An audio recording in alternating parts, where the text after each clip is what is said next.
नमस्कार, 12 बजे 12 बड़ी खबरों में आप सभी दर्शकों का स्वागत है और मैं हूं आपके साथ अखंड राय और आप देख रहे हैं आईबीसी 24 उत्तर प्रदेश उत्तराखंड। 12 बजे की 12 बड़ी खबरें बताएंगे, लेकिन उससे पहले आज की महत्वपूर्ण खबर आपको बता दें।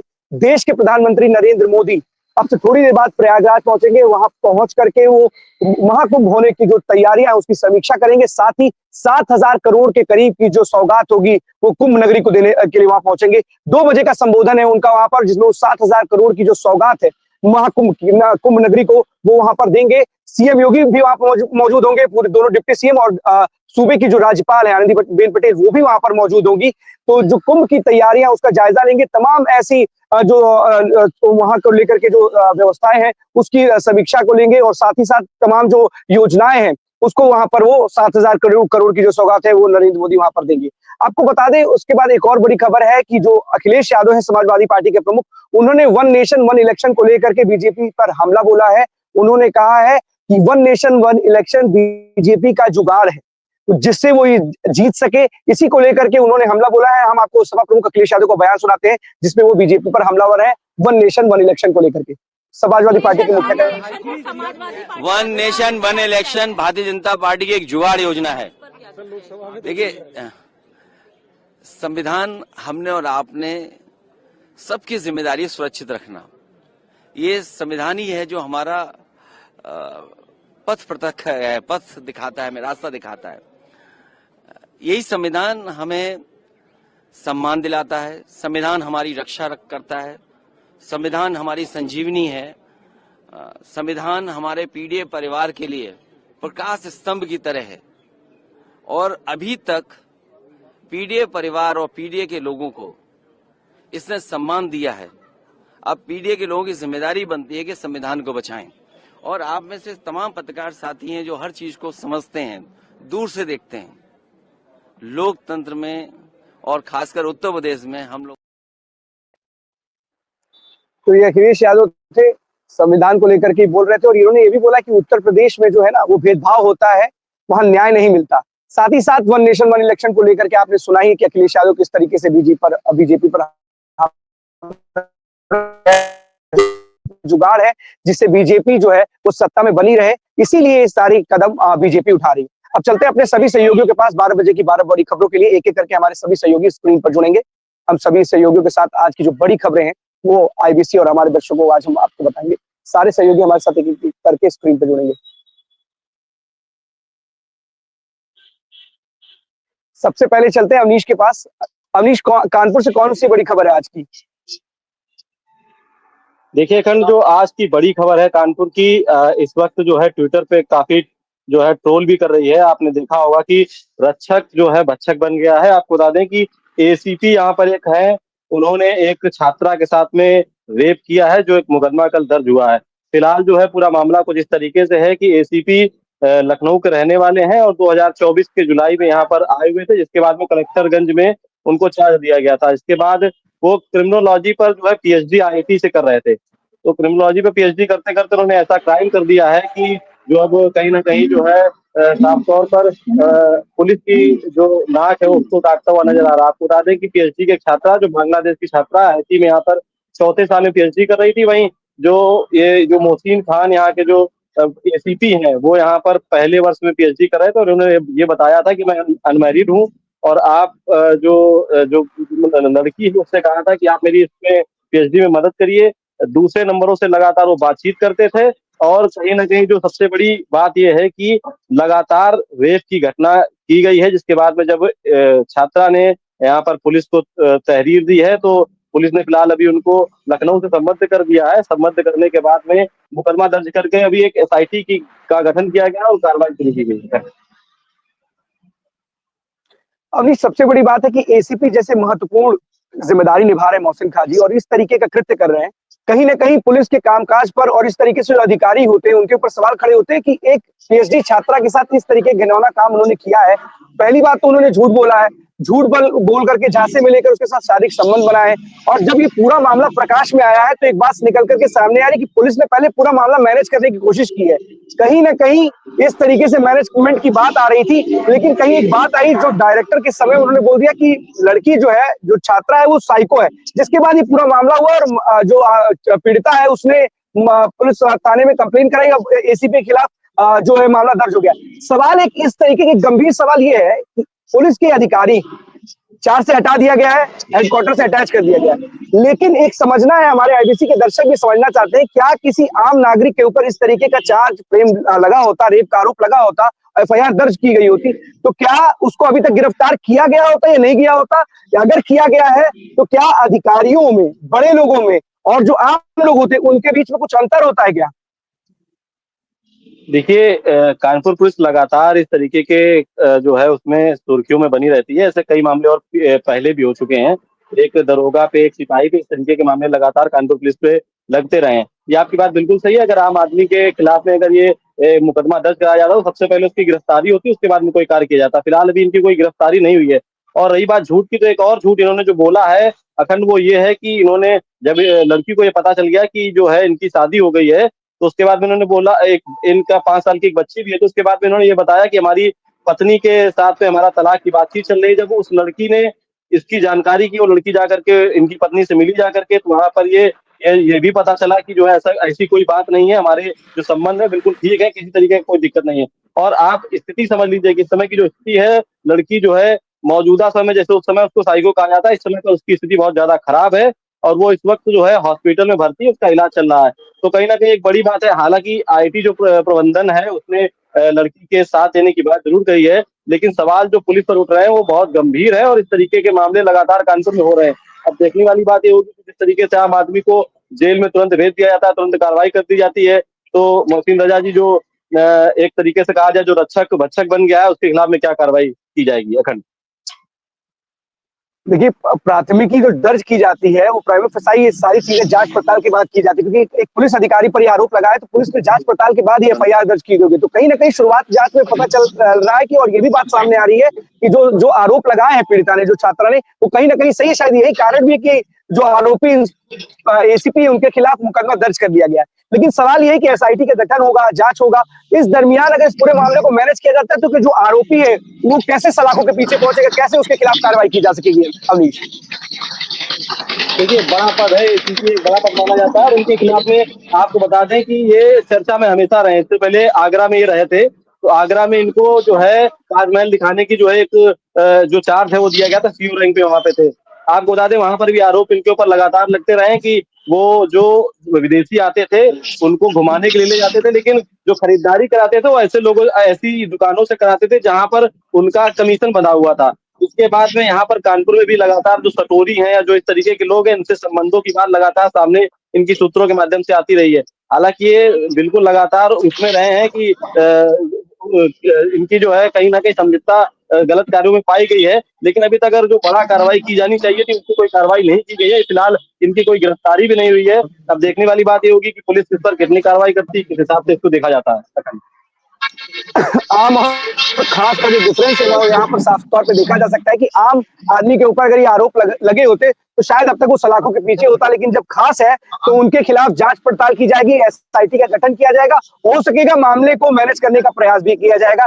पुलिस के आला अधिकारी हैं, बड़े अधिकारी हैं, तो पूरी कोशिश रहेगी, क्योंकि शुरुआती दिनों में भी 5 दिन करीब करीब लग गए इस पूरे मामले को उजागर होने में। आईआईटी के जो संस्थान थे वहां पे पूरी जांच पड़ताल हुई, फिर उसके बाद पुलिस जाती है, जांच पड़ताल करती है, तब ही जाकर के पूरा मामला सामने आता है। बहुत बहुत धन्यवाद आपका इस तमाम जानकारी के लिए अवनीश। अब चलते ज्ञानेंद्र के पास। ज्ञानेंद्र, प्रतापगढ़ में से जो खबर आ रही है, जो बागी जो थे बीजेपी के, उनके खिलाफ बीजेपी ने एक्शन ले ही लिया है। अब देखने वाली बात होगी, हमें लग रहा है कि आपके साथ रवि गुप्ता जी मौजूद भी हैं। आगे की बात आप खुद ही बताइए।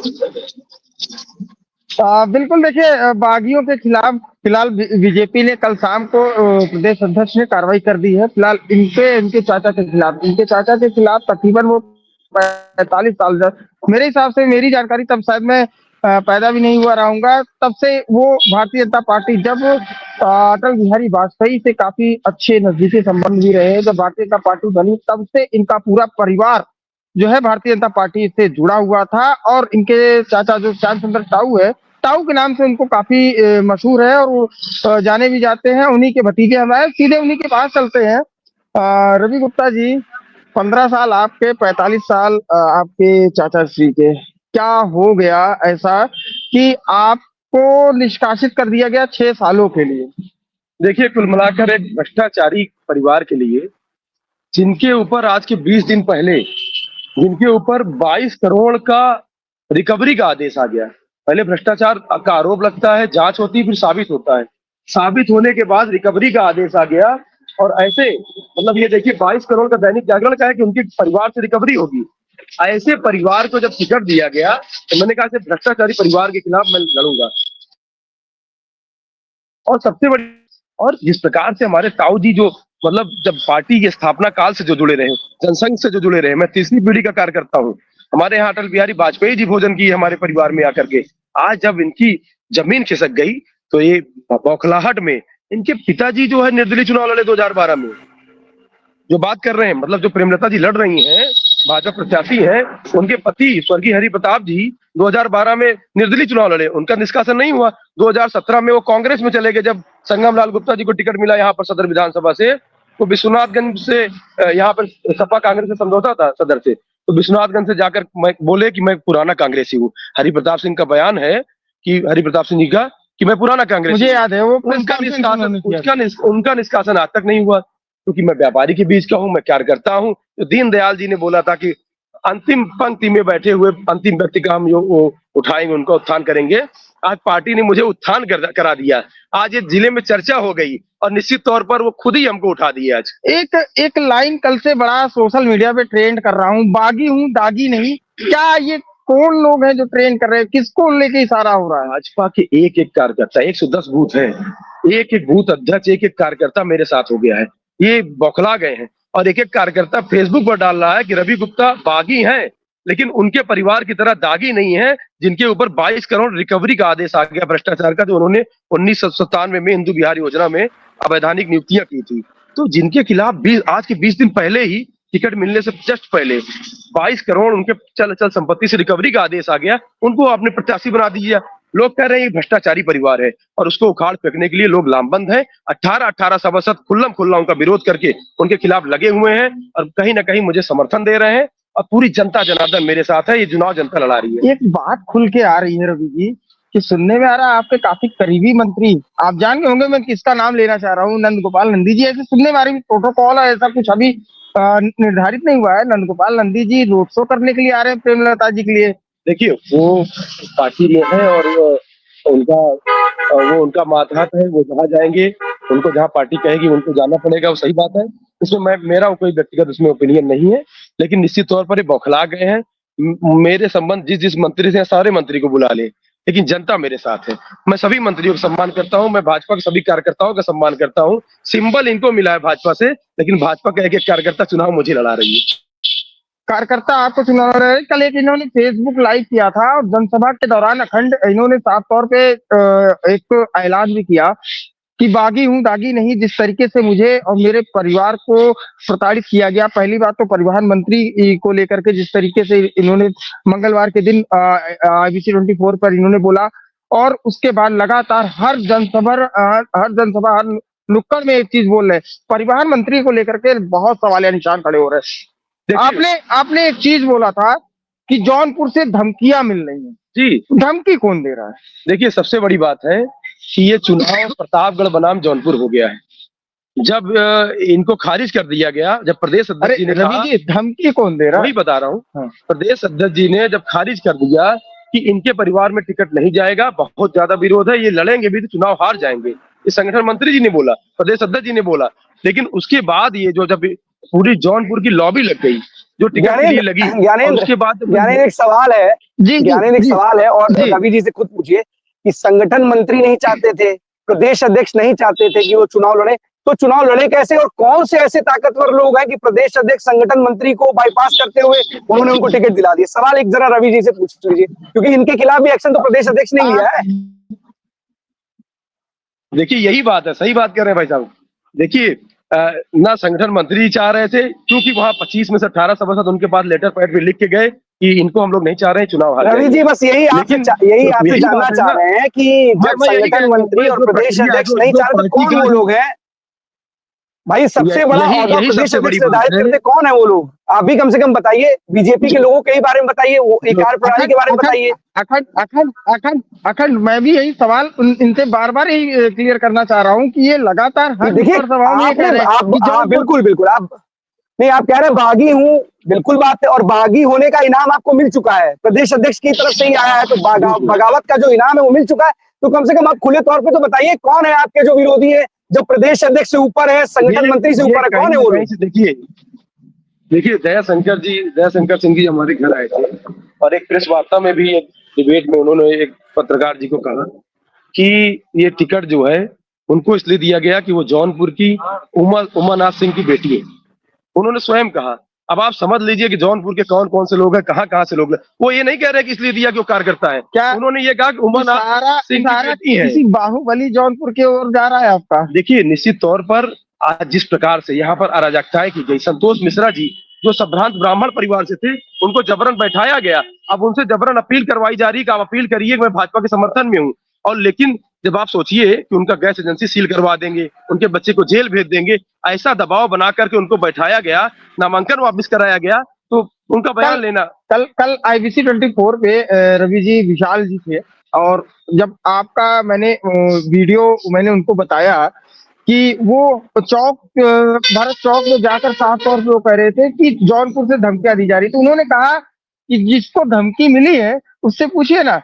तो देखिए, ये सवाल बड़ा खड़ा हो रहा है अब कि आपने एक बात बहुत अच्छी की कि सबसे बड़ी बात है कि ये चुनाव लड़ रही है प्रेमलता सिंह जी, और उस एक कुर्सी के लिए विशाल सिंह की भी दावेदारी कर रहे हैं, बब्बू सिंह भी दावेदारी कर रहे हैं। और यही विशाल सिंह जो खत्री, जो यहाँ पर जितने हाई मास्ट लगे हैं 60% कमीशन गया है, उसी फर्म में पार्टनरशिप है वो। आप समझिए कितना बड़ा भ्रष्टाचार का गिरोह है। ये अरबों का जो भ्रष्टाचार है रवि जी से उसको एक दबाने सवाल के है, लिए चुनाव एक लड़ा जा रहा है। रवि जी, जी थोड़ा सा सवाल आपसे, एक चीज ये सवाल है, देखिए आरोप और प्रत्यारोप का दौर तो चुनाव के वक्त देखने को मिलता है, लेकिन ये भ्रष्टाचार का जो भी आरोप आप भी लगा रहे हैं कि ऐसा हुआ है, या जो भी बातें आ रही हैं, ये चुनाव के वक्त ही क्यों आती है? अगर स्टार्टिंग में ही ये बातें आ जाएंगी तो कहीं ना कहीं आपके जो विरोधी होंगे उनको कम से कम ये कहने का मौका नहीं मिलेगा कि आपने चुनाव को देखते हुए इस तरीके के आरोप लगाए, क्योंकि आप भी बीजेपी से ही जुड़े हुए हैं, दूसरे दल से तो है नहीं कि आप आरोप लगा रहे हो, अपने ही दल पे लोग आप आरोप लगा रहे हैं। बताइए रवि जी, बताइए। बिल्कुल देखिए, अखंड अखंड जी ये कह रहे हैं कि जिस तरीके से आप भी बीजेपी में ही हैं, और आप ये कह रहे हैं कि आज आप निर्दलीय चुनाव लड़े तो आप आरोप लगा रहे हैं, परिवारवाद कर रहे हैं। और आप पहले था जब आप भाजपा में थे, जब आप विधायकी का चुनाव चल रहा था, सांसदी का चुनाव चल रहा था, तो आप परिवारवाद के खिलाफ जा रहे थे कि परिवार। अब ये ऐसा क्यों? यही बात है, यही चीज है। चुनाव के टिकट जब, मतलब ये डेट भी नहीं आई थी, जब मतलब नगर निकाय का चुनाव का तारीख भी नहीं आई थी, 3 महीने पहले से हम लोग प्रदेश कार्यालय में जा रहे हैं कि इनका भ्रष्टाचार हो गया है, 22 करोड़ की रिकवरी का आदेश आ गया है इनके परिवार से। ये विरोध हम पहले से कर रहे थे, चुनाव में नहीं कर रहे हैं। जब तारीख नहीं आई थी ये वो चुनाव की, तब से 18-18 सभासद जाके पेपर कटिंग दिए कि देखिए दैनिक जागरण में मुख्य पृष्ठ पर छपा है कि इनके परिवार से 22 करोड़ की रिकवरी होगी। अब मैं बोल रहा हूँ, अब मुकदमा कर दे अगर मैं गलत बोल रहा हूँ तो। ये तो मैं, दैनिक जागरण एक सम्मानित वो है, जो है प्रिंट मीडिया है, उससे आप पूछिए ना। अमर उजाला, मतलब इनका जो आरोप साबित हुआ है 22 करोड़, इससे ज्यादा भ्रष्टाचार 1 लाख, 2 लाख, 10 लाख, 20 लाख, 1 करोड़, 2 करोड़ नहीं, 22 करोड़ का रिकवरी का आदेश आया है 1997 का। अभी सैकड़ों करोड़ का, अरबों का जो है ये घोटाला किए हैं, उसका भी साबित होने जा रहा है। एक दो सवाल है और दोनों के मैं एंड करूंगा आपसे। पहला सवाल ये है कि जब आपको क्या निष्कासित किया जा रहा था, क्या क्या प्रदेश स्तर से किसी भाजपा के बड़े लोगों ने आपको क्या रिंग किया था? क्या कुछ ऐसा, कुछ फिर से दोबारा आपको मनाने की कोशिश की गई, या नामांकन के आखिरी दिन, या पर्चा वापसी के आखिरी दिन, क्या ऐसे कुछ और? परिवहन मंत्री के अलावा अगर संगठन से बात करें तो क्या आपसे ऐसा कुछ पूछा गया, कहा गया? देखिए, जब 2-3 दिन पहले से जब चुनाव चढ़ने लगा तो थोड़ा बौखलाहट हुई। निष्कासन तो न करते, कोई भी पार्टी चुनाव में निष्कासन नहीं करता, क्योंकि उल्टा उन्हीं के ऊपर वो प्रभाव पड़ता है। परसों जब चौक घंटा घर वाली जो बात है, वो वीडियो बहुत ज्यादा वायरल हो गया, और उसके बाद जो है इनका परिवार ऊपर से नीचे तक लग गया कि इनको पहले निष्कासित करिए। इनका परिवार ही निर्दलीय लड़ने की धमकी दे रहा था बार बार कि हमको टिकट नहीं देंगे, हम निर्दलीय लड़ेंगे, और आज ये निर्दल से डर गए। सबसे बड़ी बात यही है। और इनका परिवार जो 2017 में इनके पिताजी, विशाल के पिताजी कांग्रेस में चले गए, बोले मैं पुराना कांग्रेसी हूँ, आज भाजपा के आप गुण गा रहे हैं। वो 2012 में निर्दलीय चुनाव लड़े, उनका कभी निष्कासन नहीं हुआ, क्योंकि मैं एक सामान्य कार्यकर्ता था, मैं एक गरीब परिवार से हूँ, मैं संघर्ष करके उठा हूँ, मैं एक सामान्य परिवार से हूँ। तो आज उनका निष्कासन कर दिए। और जो विधायक रहे हरि प्रताप जी, भाजपा से विधायक बने 2002 में, उसके बाद जो है 2 बार चुनाव हारे विधायकी का, और फिर वो 2012 में निर्दलीय लड़े, कांग्रेस में चले गए, उनका निष्कासन नहीं हुआ। सोचिए आप। अब मैनिफेस्टो, लास्ट में मैनिफेस्टो बता दीजिए जो मेन आपका मुद्दा हाँ। है। और निर्दलीय आप लड़ रहे हैं, मुझे पता है, टीम आपके पास उतनी बड़ी नहीं है, लेकिन युवाओं की टीम आपके पास बहुत बड़ी है, क्योंकि भारतीय जनता युवा मोर्चा से आप जुड़े रहे। मैनिफेस्टो आखिरी में, उसके बाद देखिए, सबसे बड़ी जो मुद्दा, जो नगर का मुद्दा है, वो जल निकासी का है। इन्होंने 27 वर्षों में अरबों रुपए जल निकासी के लिए आया, लेकिन आज तक जल निकासी आप भी देख रहे हैं कि आधे घंटे बारिश होता है तो एसपी कार्यालय से लेकर डीएम आवास तक पानी भर जाता है। और दूसरी सबसे बड़ी बात है, पार्किंग की व्यवस्था नहीं है। तो नगर के व्यवसायी हैं, उनके यहाँ अगर कोई दुकान पर सामान खरीदने आता है, गाड़ी खड़ा करता है, उसका 10,000 का चालान होता है। पार्किंग की व्यवस्था नहीं है, ड्रेनेज की व्यवस्था, जैसे सीवर लाइन की व्यवस्था, इसकी नहीं, पिंक टॉयलेट की व्यवस्था नहीं, महिलाओं को 2 किलोमीटर दूर जाना पड़ता है खुले में शौच करने के लिए। हाँ, और इसके अलावा जो है फल मंडी, गल्ला मंडी को ये फ्री होल्ड कर बेचने का प्रयास किए। ऐसे कई सारे मुद्दे हैं, और जरूर जनता जो है हमारे साथ है, जनता जनार्दन। सबसे बड़ा मुद्दा है जो नल का पानी आ रहा है, उसका जो पाइप है, 20-20 साल पुराना पाइप है, उसी का लोग पानी पी रहे हैं। जो कपड़ा धोने लायक पानी नहीं है, उस पानी को लोग पी रहे हैं। सोचिए, मोर्चा आता है पानी में। तो ऐसी बहुत सारी चीजें हैं जिसको मैं सुधारूंगा, मैं कार्यकर्ताओं संघर्ष कर रहा हूँ। ज्ञानेंद्र, बातें रवि जी की बहुत जो बातें करे तो समझ में आ रहा है। देखना होगा कि जो फेसबुक वाली जनता है, जो 18 पार्षद है, और जो बीजेपी के जो बूथ स्तर के रवि जी बता रहे हैं कि हमारे साथ है, वो सारे लोग इनके साथ कितना चुनाव में खड़े होते हैं और कितना इनका साथ देते हैं। क्योंकि कई बार ऐसा देखा जाता है, जो साथ में चुनाव के वक्त खड़े होते हैं, आखिरी में जाकर के पाला बदल के उनके साथ हो जाते हैं। अभी देखने वाली बात होगी कितना इनका साथ देते हैं। बहुत बहुत धन्यवाद आपका इस तमाम जानकारी के लिए। ज्ञानेंद्र, इंद्रवीर के पास चलते हैं। इंद्रवीर, रायबरेली से कौन सी बड़ी खबर है आज की?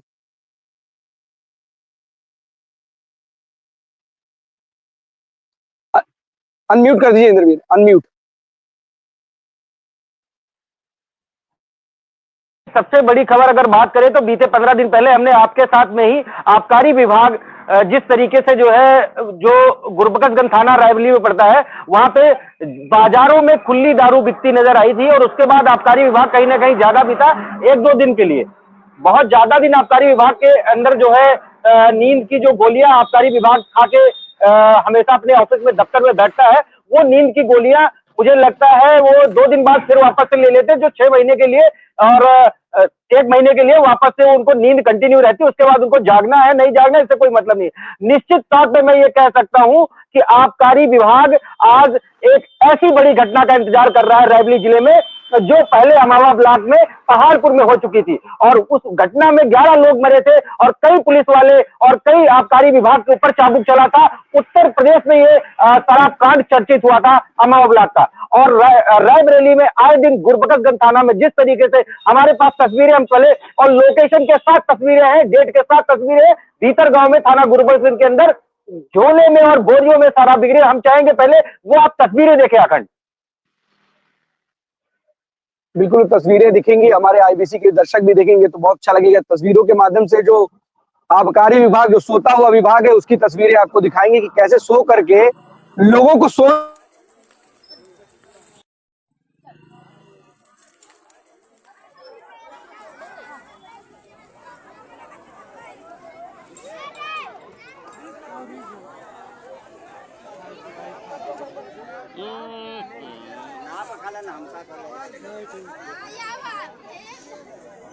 दादा क्या खिला रहे हो आप? क्या खिला रहे हो आप? बताइए, छोटे छोटे बच्चों को आप खिला रहे हो। नुकसान हो रहा है।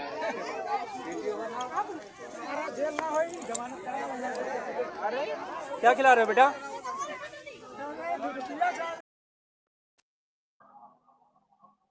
ये तस्वीरें हैं अखंड, और शराब और जुआ, ये दोनों ही देख सकते हैं आप कि खुले आम बोरियों में शराब बिक रही है, और ऑन लोकेशन के साथ में, डेट के साथ में। अब इसको आबकारी विभाग डिनाई नहीं कर सकता, बिकॉज ये ऑन लोकेशन के साथ में पुलिस क्या करे? आबकारी विभाग तो सो ही रहा है, जैसे आप बता रहे, नींद की गोली खा के सो रहा है। पुलिस क्या कर रही है? इतने छोटे बच्चे उस तरीके से खिला रहे हैं, उसके बगल में इस तरीके का कार्य हो रहा है, खुलेआम शराब बिक रही है। पुलिस क्या करती है? पुलिस को जानकारी नहीं होती है? पत्रकारों को सब जानकारी हो जाती है, पुलिस के पास इतना नेटवर्क होता है, सूत्र होते हैं, तब भी उनको कोई जानकारी नहीं होती। सो रहे होते हैं क्या वो भी उनकी ही तरह, जैसे आबकारी विभाग वाले सो रहे हैं? देखिए अखंड, पुलिस की बात करें, जहां तक पुलिस से जब बात होती है तो पुलिस कहता ये नजर आता है, पुलिस ये कहती नजर आती है कि ये जो मामला है वो मामला आबकारी विभाग का है। पुलिस विभाग डायरेक्ट इसमें इन्वॉल्व नहीं होता, और ये कई बार ऐसा हो चुका है। और ये मामला आप आबकारी विभाग में जाके संज्ञान में दीजिए, और आबकारी विभाग जब हमको कहेगा तब हम वहां जाते हैं। और खैर जब पुलिस को उससे कहा जाता है तो खैर पुलिस की गलती भी नहीं यहाँ पे पाएगी, क्योंकि जो ये शराब माफिया है, जो ये शराब का व्यापार करते हैं लोग, ये एक ऐसे उस संगठन से है कि अगर पुलिस इनके यहाँ एक दो कांस्टेबल या एक दो ऐसा ही वहां जाते हैं तो शायद पूरा गांव मिलके इनके ऊपर हमला बोल देता है। तो पुलिस का ज्यादा बल में पुलिस जब जाएगी तभी इन पे कोई कार्रवाई होगी। और आबकारी विभाग जब संज्ञान में लेकर के उनको देता है कि ये जाइए, तो दोनों विभाग के जुड़ने के साथ ही ये जो है काम हो सकता है। लेकिन सबसे बड़ी बात यह है कि आने वाले समय में जिस तरीके की ये शराब बोरियों में और खुलेआम बिक रही है, ये रायबरेली में कहीं ना कहीं दस्तक का सवाल है कि ये दस्तक जो आज कंटिन्यू 2 महीने से 3 महीने से झोले में, बाजारों में, बोरियों में बिकना, तो ये बड़ी, कहते नहीं कि जब तूफान आता है तो थोड़ी बहुत शांति होती है। तो ये जो शांति है अभी, जो विभाग के द्वारा शांति देखी जा रही है, ये अगर शांति रही तो ये बड़ा तूफान आएगा, और इसको कहीं से रायबरेली शासन प्रशासन डिनाई नहीं करेगा, क्योंकि मीडिया की बातों को भी इस तरीके से नजरअंदाज कर देना, ये आबकारी विभाग या पुलिस विभाग के लिए कहीं ना कहीं वो एक अमावा ब्लाक का कांड जो हुआ था उसमें जो है कहीं ना कहीं फिर से तब्दील होता नजर आ रहा है खंड। और ये बहुत ही शर्मनाक घटना है कि आबकारी विभाग इसमें सोता है। अखंड, सबसे बड़ी बात मैं आपको बता दूं, 2 मिनट और चाहूंगा आपसे, कि इसमें जब आबकारी विभाग से बात होती है तो आबकारी विभाग नेक्स्ट डे या सेम डे छापा मारता है, और छापा मारने के बाद फोटो संकलन होता है। फोटो संकलन के बाद वो फिर से अपने दफ्तर में, अभी ठंडियों में धूप सेकते नजर आते हैं, गर्मियों में एसी की हवा खाते नजर आते हैं। तो कहीं ना कहीं उस तरीके से जो विभाग, आबकारी विभाग है रायबरेली का खासकर, वो सुस्त है, और इस तरीके से अगर सुस्त रहेगा तो डेफिनेटली एक बड़ी घटना को अंजाम दिया जाएगा, आज नहीं तो कल। जी अखंड। बिल्कुल इंद्रवीर, बड़ी बात बता रहे हैं कि सोने की वजह से बहुत से लोग नींद ऐसे सो जाते कि वापस वो जग नहीं पाते। पर इनका क्या है, ये अधिकारी हैं, इनके परिवार वाले उसमें शामिल तो है नहीं। अगर उनके साथ इस तरह की घटना घटती शायद इनको कुछ ना कुछ संजीदगी दिखाते, लेकिन इस तरीके से खुलेआम बिक रहे हैं। और कहा भी जाता है कि बिना मिली भगत के इस तरीके की कोई भी कार्य नहीं किए जा सकते हैं। और शायद यही कारण है कि इनके ना तो कान में जू रेंगता है, और ना ही इस पर कोई एक्शन लेते हैं, ना ही कोई कार्रवाई करते हैं। क्योंकि कार्रवाई किसमें करेंगे? जिनसे ले रहे हैं उन पर कार्रवाई करेंगे, तो कार्रवाई करने का तो कोई सवाल ही नहीं। और इनको भी पता है कि होगा क्या, 4 दिन, 5 दिन, 10 दिन, 1 महीना वो हल्ला होगा, घटना पर जांच होगी, और जांच सबके सामने होती है कि जांच में होता क्या है। मीडिया कई दिनों तक इस मामले को उठाता है तो उसकी चर्चा होती है। जब ये मामला खत्म, उसकी आवाज खत्म, तो पूरा का पूरा मामला ही दबा दिया जाता है। क्या करेंगे ऐसे अधिकारियों का? इनके खिलाफ एक्शन लेना चाहिए, लेकिन अब क्या करेंगे जब अधिकारी अपने आप में मस्त है, तो क्या कर सकते हैं। बहुत बहुत धन्यवाद आपका जानकारी के लिए। बिल्कुल बिल्कुल बिल्कुल, हमारा काम है वो हम अपना काम करते रहेंगे, इससे हम पीछे नहीं हटेंगे। हम जनता को बचाएंगे और जनता की सेफ्टी की लड़ाई के लिए हम आगे रहेंगे और हमेशा रहेंगे। बिल्कुल हम अगर अपनी आवाज को दबा लेंगे इनके लिए, तो कहीं ना कहीं दिक्कतें जनता को होगी। बहुत बहुत धन्यवाद आपका। आदर्श, हरदोई से कौन सी बड़ी खबर है आज की? अगर ये बताना चाहेंगे कि अभी परसों एक खबर IBC 24 उत्तर प्रदेश उत्तराखंड में दिखलाई थी। नगेटा रोड पानी भरा हुआ था, उस पानी को लेकर एक ऑटो पलट गया था। उसको DM साहब ने दूसरे संज्ञान में लिया और वहां पर पहुंचे, अपने अधिकारी को फटकार लगाई और उसको तत्काल नाली सफाई का निर्देश भी दे दिया है। और आज हम ये बताना चाहेंगे, हम उस समय लखनऊ सुनने पड़ रहे हैं, यहाँ पर हम आपको बताएंगे पीछे हमारी जो लाइटें लगी हुई हैं, हम वहाँ पर पहुँच रहे हैं। अभी देखिए ये जो लाइटें लगी हुई हैं, इनके ऊपर ये सभी लाइटें बंद कर ऊपर हैं। और यहाँ पर ट्रैफिक जो है, अभी CM साहब ने कुछ दिनों से पहले कहा था कि जितनी भी हरदोई जनपद की लाइटें हैं उनको सही किया जाए और जितनी सड़कें उनको भी सही किया जाए। लेकिन अभी तक यहाँ पर अधिकारी ने ना तो लाइटें सही करवाई है और ना तो यहाँ पर फुटपाथ को लेकर किसी तरह कोई काम करवाया है। कहीं ना कहीं पर DM साहब की यहाँ पर आज्ञा का पालन नहीं होता दिखाई दे रहा है। करोड़ों की लागत से लाइटें लगी रहती हैं, लेकिन लाइटें लगी किस लिए? जब बंदी रहना तो लाइट नहीं लगाते। ऐसे भी ट्रैफिक का संचालन तो चल ही रहा था बिना लाइट के, ना लगाओ। करोड़ों रुपए की लागत से लगा हुआ है, और अगर अधिकारी आपसे इसको दुरुस्त करने के लिए सही करने के लिए बार बार कह रहा है, तो भी आप नहीं कर रहे हो, तो ऐसे अधिकारियों के खिलाफ एक्शन क्यों नहीं लेते डीएम साहब? अभी 6 दिन पहले जिलाधिकारी महोदय ने एक मीटिंग की थी। उस मीटिंग में उन्होंने कहा था कि जितनी भी हद की सिग्नल लाइट उसको सही किया जाए और यहाँ पे जितनी फुटपाथ की सड़कें हैं उनको भी सही किया जाए, लेकिन उनको अभी तक सही नहीं किया गया है। कहीं ना कहीं भाई यहाँ पर जो अधिकारी हैं उनके कान में जू तक नहीं देख रहा है। जी असल में क्यों जू रेंगेगा भाई? जू रेंगेगा, उनको क्या लेना देना? ट्रैफिक में फंसते तो उनको लेना, उनका तो प्रोटोकॉल होता है बड़े बड़े अधिकारियों का, उस प्रोटोकॉल में निकल जाते हैं। अगर जू रेंगता है, किसी आम जनता को सर्वाइव करना है, सफर करना है, तो इसी में सफर कर रहे हैं वो लोग। सफर करते रहे, अधिकारियों को आदेश देते रहे, अधिकारी उनके आदेशों के कोई ना उनका पालन करे, ना उस पर कोई कार्रवाई करे। दिखाइए खबर डीएम साहब तक हो सकेगा, बताइएगा कि इस तरीके की जो आपके आदेशों का किस तरीके का पालन किया जा रहा है, आप देख सकते हैं। बहुत बहुत धन्यवाद आपका आदर्श इस तमाम जानकारी के लिए। बताइए आदर्श, बताइए। जी, अभी परसों IBC 24 उत्तर प्रदेश ने खबर दिखलाई थी कि मेगा ब्लॉक को लेकर, तो उस पर डीएम साहब ने तुरंत संज्ञान में लिया और दूसरे दिन वहां मौके पर पहुंचे और जाकर उन अधिकारियों को दिशा निर्देश दिए कि यहाँ पर इसको तत्काल सफाई करवाई जाए और उसकी सफाई शुरू हो गई है। लेकिन यहाँ पर अभी तक न लाइटें सही हुई है और न किसी प्रकार का फुटपाथ सही किया गया। अधिकारी ऐसे ही रहेंगे तो जिला चल चुका भैया। बहुत बहुत धन्यवाद आपका इस तमाम जानकारी के लिए आदर्श। नितिन, चलते नितिन के पास। गाजियाबाद से कौन सी बड़ी खबर है नितिन आज की? अखंड जी, अगर मैं गाजियाबाद की बात करूं तो गाजियाबाद में जैसे ही शाम होती है तो जो रोड हैं गाजियाबाद के वो रुकना शुरू हो जाते हैं। रुकने का मतलब है कि जाम से भर जाते हैं।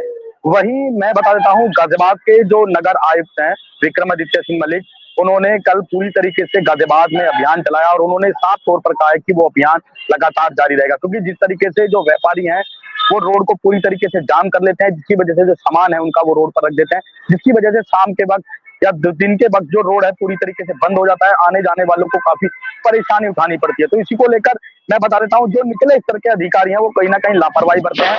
उनका साफ तौर पर विक्रमादित्य मलिक का साफ तौर पर यही कहना है कि जो उस तरीके के अधिकारी हैं उन पर भी जल्द से जल्द कार्रवाई होगी, क्योंकि मैं बता देता हूँ कुछ ऐसे व्यापारी हैं जिनके जो लगातार पूरी रोड को घेर कर रखते हैं, जिसकी वजह से आने जाने वाले लोगों को काफी परेशानी होती है। अभियान अभियान चलाया जाता है, पर अधिकारियों के जो सख्ती का कुछ असर नहीं दिखाई देता कि फिर से अभियान चला करके हटाते, फिर वहां पे जो उनके हटने के बाद फिर से लगा लेते। कोई इस तरीके का एक ठोस प्रोग्राम बनाया, कोई ठोस अभियान चलाए और इस तरीके के जो अवैध अतिक्रमण रोड पर किए जाते हैं उनके खिलाफ कोई कठोर कार्रवाई करनी चाहिए कि उस तरीके से उनकी हिम्मत ना हो, पूरी हिमाकत ना कोई कर पाए व्यापारी। क्या मतलब है कि आप अभियान चलाते हो, फिर जैसे आप चले जाते हो फिर से वापस लगा लिया जाता है? बिल्कुल, गाजियाबाद के ट्रांस इंडियन एरिया में काफी होटल्स बने हुए हैं जो पूरी अधिकारियों की मिली भगत से चलते हैं। पूरा रोड पर जो सबसे बड़ी समस्या है पार्किंग की, क्योंकि उन लोगों के पास पार्किंग होती नहीं है, रोड पर ही गाड़ियां पार्क कर दी जाती हैं, जिसकी वजह से आने जाने वालों को काफी समस्या उठानी पड़ती है। ट्रांस इंडियन में लगभग शाम को 7 बजे से लेकर रात के 11 से 12 बजे तक पूरा जाम रहता है, जिसकी वजह से आम जनता को अपने घर जाने में लेट हो जाते हैं, जिसका खामियाजा आम जनता को भुगतना पड़ता है। अधिकारियां मोटी रकम लेकर अपनी जेब भर लेते हैं और वहां पर खाना फ्री लेते हैं और पूरी तरीके से अपनी जो व्यवस्था है उनको पूरी करते हैं। जनता की कोई भी उनको ख्याल नहीं होता है, ताकि जो अधिकारी हैं उनको जनता की समस्या को सुधारने के लिए भेजा जाता है, ना कि वो अपनी जेब भरते हैं। वो अपनी जेब भरते हैं आसानी से और जनता को वो इस परेशानी डेली की भुगतनी पड़ती है, जिसकी वजह से आम जनता को नितिन, ये पूरा अभियान खाना पूर्ति के लिए होता है, खाना पूर्ति कर दी जाती है, दिखा दिया जाता है कि उनको कार्य करना है। बहुत बहुत धन्यवाद आपका इस तमाम जानकारी के लिए। अपूर्व के पास आते हैं। अपूर्व, कौन सी बड़ी खबर है आज की अयोध्या से? तैयारी जोरों पर है, जहां पर अगर प्रयागराज की बात करें तो आज प्रधानमंत्री नरेंद्र मोदी आज प्रयागराज के दौरे पर हैं, और वहीं उससे कम बेहतर तैयारी अयोध्या में भी नहीं देखी जा रही है, क्योंकि प्रयागराज स्नान करने के बाद, महाकुंभ स्नान करने के बाद लोग जो श्रद्धालु हैं, जो राम भक्त हैं, वो लगातार अयोध्या आते हैं, अयोध्या में सरयू स्नान करते हैं और रामलला का, हनुमानगढ़ी का दर्शन निरंतर कभी भी महाकुंभ या कुंभ रहा है, अर्धकुंभ रहा है प्रयागराज में, तो निरंतर जो श्रद्धालु हैं वो अयोध्या जरूर आते हैं। हालांकि अब रामलला का भव्य मंदिर बन गया है, रामलला अपने भव्य महल में विराजमान हो गए हैं, तो जिसको लेकर व्यापक तैयारियां हैं। और क्योंकि 11 जनवरी को जो है प्राण प्रतिष्ठा का वर्षगांठ है, तो जिसको लेकर इसको लेकर भी बृहद तैयारियां की जा रही हैं, जहां पर टेंट बनाए जा रहे हैं, जो बाहर से श्रद्धालु हैं उनको रहने के लिए किसी प्रकार की दिक्कत ना हो, लंगर चलाए जाएंगे, प्रशासनिक लंगर चलाए जाएंगे, नगर निगम के द्वारा चलाए जाएंगे। तो यानी अगर कहें तो व्यापक तैयारियां अयोध्या में भी देखने को मिल रही हैं। जहां पर कल की मैं बात करूं तो कल शाम को लगभग जिलाधिकारी के नेतृत्व में कलेक्ट्रेट सभागार में नगर निगम के महापौर, नगर निगम के नगर आयुक्त और विभागाध्यक्ष, जितने भी विभाग के जो अध्यक्ष हैं वो सभी मौजूद थे। सबकी मौजूदगी में एक मीटिंग हुई और मीटिंग में संबंध से बाकायदा आदेश दिया गया कि जो बाहर से श्रद्धालु आएंगे उनको किसी प्रकार की कोई असुविधा ना हो, कोई दिक्कत ना हो, क्योंकि ठंड का मौसम है और ठंड में जो है श्रद्धालु बाहर से यात्रा करके आएंगे अयोध्या, तो इनको किसी प्रकार की कोई दिक्कत ना हो, इसको लेकर प्रशासनिक जिम्मेदारियां सबको सौंपी गई। बिल्कुल अपुल, कल आपने जो रिपोर्ट दिखाई थी आईबीसी को, आईबीसी के दर्शकों को, उस सबने वो रिपोर्ट देखी कि अयोध्या में क्या कुछ तैयारियां हैं और क्या कुछ माहौल है वहां पर। सही बात है कि प्रयागराज में करीब 40 करोड़ से ज्यादा लोग वहां पे आने की उम्मीद है। ऐसे में वो उसमें से अधिकतर भक्त हमारे जो अयोध्या भी आएंगे, रामलला के दर्शन करेंगे। तो ऐसे में कहीं ना कहीं जो तैयारियां वो भव्य जो आपने आईबीसी के दर्शकों को दिखाई, तो बहुत महत्वपूर्ण आपने जानकारी दी कि प्रयागराज के साथ साथ अयोध्या में भी जो पैरेलल तैयारियों का जो पूरा मामला है वो चल रहा है, प्रशासन और शासन उसमें जुटा हुआ है। बहुत बहुत धन्यवाद आपका इस तमाम जानकारी के लिए अपूर्व। अब चलते हैं विवेक त्रिवेदी के पास। विवेक, कानपुर देहात से कौन सी बड़ी खबर है आज की? बिल्कुल चाहेंगे, कानपुर देहात की अगर बात करें तो आज एक दुखद हादसा हुआ है जिसमें 2 लोगों की मौके पर ही मौत हो गई और 4 लोग इसमें गंभीर रूप से घायल हुए हैं। बताते चले कि जो मामला है पूरा अकबरपुर कोतवाली क्षेत्र का है, जहां पर जैनपुर पर नेशनल हाईवे पर एक तेज रफ्तार डंपर आ रहा था। डंपर जो चालक था वो उसकी स्पीड अनियंत्रित हो गई, वो आपा खो बैठा, जिसके चलते डंपर ने 3 डिवाइडर तोड़ डाले और एक शॉपिंग कॉम्प्लेक्स में जा घुसा, जहां पर मौजूद 6 लोग मौजूद थे मौके पर, जिसमें से 2 लोगों की वहां पर दर्दनाक मौत हो गई और 4 लोग घायल हो गए। हालांकि जैसे ही जानकारी जनपद के आला अधिकारियों को हुई तो पुलिस अधीक्षक और अपर पुलिस अधीक्षक पुलिस फोर्स के साथ मौके पर पहुंचे और रेस्क्यू ऑपरेशन चलाया गया। गैस कटर के माध्यम से जो चालक था वो उसमें कैबिन में फंसा हुआ था, काट करके उसको भी निकाला गया। लेकिन जब तक ये रेस्क्यू ऑपरेशन हो पाता तब तक वहां पर 2 लोगों की मौत हो गई और फिलहाल अभी 4 लोग थे, उनको हॉस्पिटल में भर्ती कराया गया है, जहां उपचार चल रहा है। बताया जाता है कि उसमें भी चालक की जो हालत है वो गंभीर बनी हुई। जी अपूर्व जी, रफ्तार का जो कहर है वो देखने को मिलता है और इस तरीके की जो घटनाएं हैं, ना सिर्फ लोगों की जान इसमें चली जाती है बल्कि कई ऐसी घटनाएं होती है जिससे पूरा का पूरा परिवार भी उजड़ जाता है। इसको लेकर के पुलिस को, ट्रैफिक पुलिस को कई ऐसे अभियान चलाने चाहिए और लोगों को जागरूक भी करना चाहिए कि इस तरीके की घटनाएं ना हो सके। बहुत बहुत धन्यवाद आपका इस तमाम जानकारी के लिए विवेक। 12 बजे 12 बड़ी खबरों में आज के लिए बस इतना ही। कल फिर होंगे आपके सामने हाजिर 12 बड़ी खबरों के साथ। हमारे एक और सहयोगी एसपी सिंह हमारे साथ जुड़ चुके हैं। एसपी सिंह, बताइए बताइए बताइए, सुल्तानपुर से अनम्यूट कर दीजिए। मौजूद है सबसे मशहूर और सबसे पुराना शास्त्री नगर मोहल्ला। ये मोहल्ला सुल्तानपुर का एक अभिन्न अंग है। यही दरियापुर फोर्ट जो हाईवे जाता है इलाहाबाद का, इसी से सटा हुआ है। अधिकारी, डीएम, एसडीएम, आईएएस, पीसीएस सभी लोगों के यहाँ मकान बने हुए हैं। लेकिन देखिए गंदगी का अंबार ये क्षेत्र में पूरा गंदगी भरी रहती है। साफ सफाई नगर पालिका जो है ये कभी करती नहीं है। आवारा पशु यहीं टहलते रहते हैं। स्कूली बच्चे आने जाने जाहिगरों को ये चोटिल करते रहते हैं और लड़ते भिड़ते रहते हैं। कूड़ा कचरा खा के लड़ते भिड़ते रहते हैं। स्थिति यहाँ की एकदम खराब हो चुकी है। यहीं से बदबूदार बच्चे, यही कई विद्यालय भी आगे है, सरस्वती विद्या मंदिर भी है और कई विद्यालय मशहूर विद्यालय हैं इसी रोड पे मौजूद हैं, इसी मोहल्ले में मौजूद हैं। लेकिन सफाई के नाम पर और आवारा पशु के नाम पर यहाँ पे एकदम समझिए समस्या बना हुआ है। एक चीज ये बताइएगा, सच में यहाँ पे डीएम रहते हैं जैसा आप बता रहे हैं? कितनी दूरी पे रहते हैं वहां से, जहाँ पर ये पूरा का पूरी जो तस्वीर गंदगी का अंबार दिखा रहे हैं आप, ये पहाड़ दिखा रहे, कहाँ कितनी दूरी पर है? ये जो डीएम वगैरह, ये आईएएस पीसीएस जो रह रहे हैं, ये मतलब जो रिटायर हो गए हैं या और कोई हैं, अब मौजूदा डीएम का तो आवास बना हुआ है, लेकिन जो अधिकारी गण हैं वो काफी लोगों के यहाँ आवास बने हुए हैं, अच्छे अधिकारियों के आवास बने हुए हैं। अच्छा, हाँ, और जो बाहर के अधिकारी भी हैं वहाँ यहाँ भी आके इस मोहल्ले में बस चुके हैं। और सब हमारे बचपने से के पहले का सबसे पुराना मतलब अभिन्न अंग है सुल्तानपुर का ये शास्त्री नगर। पयागीपुर चौराहा यहीं नजदीक है, 4 लाइन भी नजदीक है यहाँ से। इधर से जो है आवास विकास, इतने समृद्ध लोग, अच्छे लोग, ये आवास विकास की कॉलोनी है ना? आवास विकास कॉलोनी यहाँ से मुश्किल 1.5 किलोमीटर दूरी पर है आवास विकास। अच्छा, आवास विकास की कॉलोनी, लेकिन कहीं का भी हो, आवास विकास की कॉलोनी भले ही ना हो, तमाम समृद्ध लोग, अच्छे लोग यहाँ रहते हैं, उसके बावजूद नगर पालिका की दूरी मुश्किल से 2 किलोमीटर है यहाँ से, जो कार्यालय नगर पालिका को दूरी ज्यादा हो गई, 2 किलोमीटर नहीं है, वो उनके लिए 200 किलोमीटर, इसीलिए शायद उनको दिखाई नहीं पड़ रहा, ना ही उनके करीब होता तो शायद आकर के इस तरीके की जो गंदगी का अंबार है वो सड़कों पर दिखाई नहीं होता। जो आम जो जनमानस सही से गुजरता होगा, तमाम ऐसी असुविधा का सामना उसको करना पड़ता है। बताइए एसपी जी। अखंड ये अमेठी जिले की ये जो जल शक्ति मिशन की योजना चल रही है, जल कल मिशन की, एकदम भ्रष्टता पे उतर आए हैं। जहां जहां ये पंप हाउस बन रहा है, केवल पीटे के और खराब मटेरियल का उपयोग किया जा रहा है। कई जगह बाउंड्रियां भी टूट चुकी हैं। ये अगले अंक में हम आपको ये प्रसारित करवाएंगे। ये अमेठी और सुल्तानपुर एकदम भ्रष्टता पे आ गया है। ये सबसे बड़ी योजना का जो मुख्यमंत्री प्रधानमंत्री का जलकल योजना, जलकल घर घर जल की योजना जो चल रही है, ये सबसे बड़ी योजना का सबसे बड़ा बंटाधार अधिकारी, जेई और ठेकेदार मिलकर के, संबंधित अधिकारी मिलकर के, और इसमें सुल्तानपुर में तो लगभग 6 करोड़ का घपला भी अशासकीय व्यवस्था दिए थे, उस पर भी कोई कार्रवाई नहीं हुई अभी तक। वो केवल खाना पूर्ति चल रही, जांच केवल खाना ही पूर्ति होती है, जांच चलती रहती है, जांच चलती रहेगी। अगर कुछ एक्शन लेना होता तो इस तरीके की बातें निकल करके सामने ना आती, क्योंकि इतने ड्रीम प्रोजेक्ट में प्रधानमंत्री मुख्यमंत्री के ड्रीम प्रोजेक्ट का जब ये हाल है तो और क्या हाल होगा। बहुत बहुत धन्यवाद आपका इस तमाम जानकारी के लिए। बाबू अभिषेक सिंह के पास चलते हैं। अभिषेक सिंह, भदोही से कौन सी बड़ी खबर है आज की? जी अखंड जी, अगर बात की जाए भदोही जनपद की, तो भदोही जनपद में लगातार बड़ी खबरें सामने आ रही हैं। कल की डेट में एक मामला सामने आया जिसमें राजस्व निरीक्षक को भदोही जो है कि आईएएस ने, जिलाधिकारी ने सस्पेंड करते हुए नजर आए। इसमें बरखा सिंह का भी आदेश पारित हुआ, जिसमें एसडीएम बरखा सिंह है औराई तहसील में, औराई तहसील का ही मामला था जिसमें राजेश सिंह राजस्व निरीक्षक थे।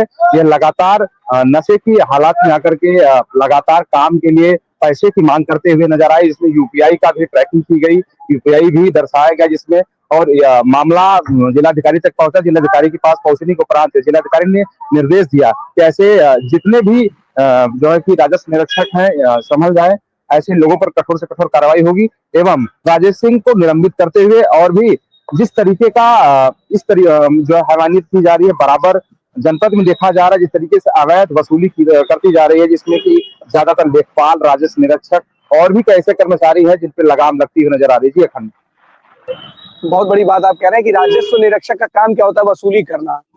वसूली के लिए इनको इनाम दे ही दिया है। मामला ये शराब के नशे में मामला ये सामने आया। कुछ व्यक्तियों ने यहाँ आरोप भी लगाया कि ये जो राजस्व निरीक्षक थे, ये अपने हल्के में जाकर के कई ऐसे लोगों से मुलाकात करते थे नशे के हालात में। जैसा कि शराब के नशे में आप जानते हैं किस तरीके से मुनासिब होता है जनपद में काम करने का। अब रूरल इलाकों में ज्यादातर देखते हैं कि राजस्व निरीक्षक और लेखपाल छोटे छोटे या बड़े बड़े कामों के लिए जाते हैं। अगर वो नशे के हालात में रहेंगे तो अपनी बातों को कैसे पीड़ित कह पाएगा? ये बड़ी बात है भदोही जनपद के लिए। बिल्कुल, ऐसे कर्मचारियों के खिलाफ बहुत अच्छा एक्शन लिया, और ऐसे तमाम लोगों को चिन्हित करके उनके खिलाफ, इसके पहले एक एक्शन जारी किया गया था जिसमें उद्यान अधिकारी के यहाँ बाबू भी शराब के नशे में आकर के उद्यान अधिकारी से ही झड़प करते हुए नजर आया था। जब इस तरीके से सरकारी कर्मचारी जिनके कंधों पर जिम्मेदारी होगी, जिस तरीके से सरकार जीरो टॉलरेंस पे काम कर रही है और यहाँ अधिकारी बेखौफ होकर शराब के नशे में काम कर रहा है, सवाल उठता है। तो सही बात है कि बिल्कुल सवाल उठेगा ही, क्योंकि इस तरीके से अगर शराब के नशे में कर्मचारी काम करेंगे जिनके कंधों पर जिम्मेदारी है, वो इस तरीके शराब के नशे में जाएंगे और वसूली करेंगे, तो उनके खिलाफ ये एक्शन जरूरी है। और ऐसे लोगों को चिन्हित करके, ऐसे कर्मचारियों को चिन्हित करके उनके खिलाफ कार्रवाई करनी चाहिए। बहुत बहुत धन्यवाद आपका बाबू अभिषेक सिंह इस तमाम जानकारी के लिए। 12 बजे 12 बड़ी खबरों में के लिए मैं आज के लिए बस इतना ही। कल फिर हम आपके सामने होंगे हाजिर 12 बड़ी खबरों के साथ। तब तक के लिए धन्यवाद।